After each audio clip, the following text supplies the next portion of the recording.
जाओ बेटा।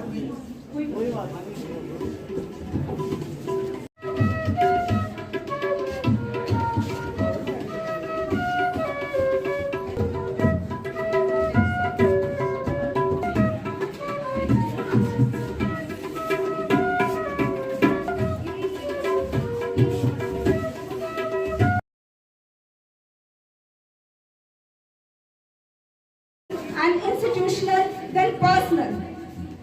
We bring the flag at home collectively as a nation in the 75th year of independence. Thank you, ladies and gentlemen. Once again, warm welcome and good afternoon. Now we will start our program with the poem of Dinesh Bharti and Tricolor. Dinesh Bharti.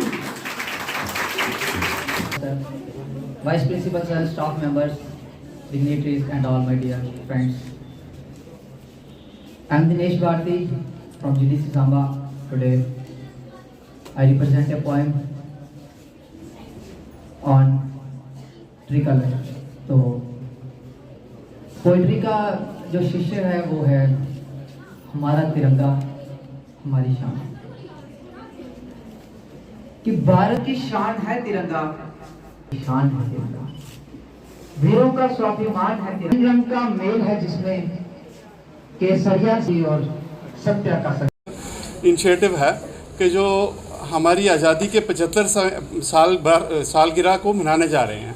ये पूरे साल से activities चल रही थी, different activities. हम अपनी glorious history जो हमारी रही है, जो हमारा कल्चर रहा है, जो देशभक्ति, जो देशभक्त लोगों ने हमारे आज़ादी को हासिल करने के लिए जो बलिदान दिए थे, उस चीज़ों को उजागर करने के लिए, लोगों में ये चीज़ें देशभक्ति की को उजागर करने के लिए सारी एक्टिविटीज़ कर रहे हैं। इसी एक्टिविटीज़ की सीरीज़ में आज हमारे यहाँ पर अपने डिग्री कॉलेज में जो हर घर तिरंगा का जो प्रोग्राम रखा है, इसका initiative basically honourable prime minister of India Shri Narendra Modi की तरफ से ये स्टार्ट हुआ था।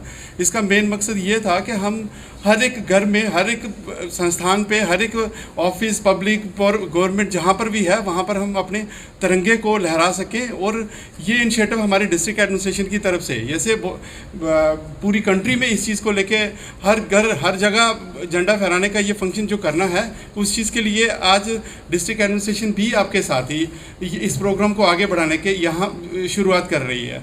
मैं आप लोगों से, बच्चों से खासकर ये चाहूँगा कि आप अपने पेरेंट्स को अपने मोहल्ले में, अपने घरों में, हर एक चीज़, हर लोगों को यहाँ तक मोटिवेट कीजिए कि उनमें ये एक जज्बा पैदा हो सके कि वो देश की भक्ति के तकरीबन हर बच्चों को इस चीज़ का इल्म है, नॉलेज है कि हमारी देशभक्ति क्या है, हमें आज़ादी किस तरीके से मिली हुई है। मैं यही चाहूँगा कि आप हर एक बच्चा अपने अपने घरों में ये तिरंगा लेके जाएं, तिरंगा अपने घरों पे तिरंगा फहराएं। और इस तिरंगा फहराने में थोड़ा सा सिविल कोड का भी एक ध्यान रखें। जैसे कि गवर्नमेंट ऑफ इंडिया ने या गवर्नमेंट ऑफ हमारी यूटी ने एक नोटिस भी, सर्कुलर ऑर्डर निकाला हुआ है कि ये फ्लैग आप घरों में, अगर अपने घरों में होगा तो वो 24 घंटे रख सकते हैं, दिन को भी और रात को भी यहाँ पर। लेकिन गवर्नमेंट सेक्टर में जितना भी गवर्नमेंट ऑफिस में, जैसे डिग्री कॉलेज हो गया, हमारे स्कूल्स हो गए, यहाँ गवर्नमेंट ऑफिस, वहाँ पर आपको दिन को चढ़ाना है और शाम को उतारना है उसको, क्योंकि इसका हम इंसल्ट भी नहीं कर सकते हैं। इसको हमने अपनी देशभक्ति के साथ जोड़ के इसको, इस त्यौहार को मनाना है। मैं इसी शब्दों के साथ आपसे विदा लूँगा। आप सबको बहुत बहुत मुबारक है, प्रिंसिपल सर को और बाकी स्टाफ को, जितना भी है, जिन्होंने एक इनिशिएटिव लिया। आज हमारे इसी कड़ी के आगे हमारा एक बिजली महोत्सव भी मनाने जा रहे हैं हम, जो हमारे डिस्ट्रिक्ट में 3 दिन का फंक्शन होगा। और उसमें हम पीडीडी सेक्टर में जितनी भी इम्प्रूवमेंट हुई है, जितनी भी डेवलपमेंट हुई है, वो हम अपने डिस्ट्रिक्ट सांबा के लोगों को इस चीज़ का सारा बताएंगे कि हमने इस सेक्टर में कौन कौन सी कितनी डेवलपमेंट की।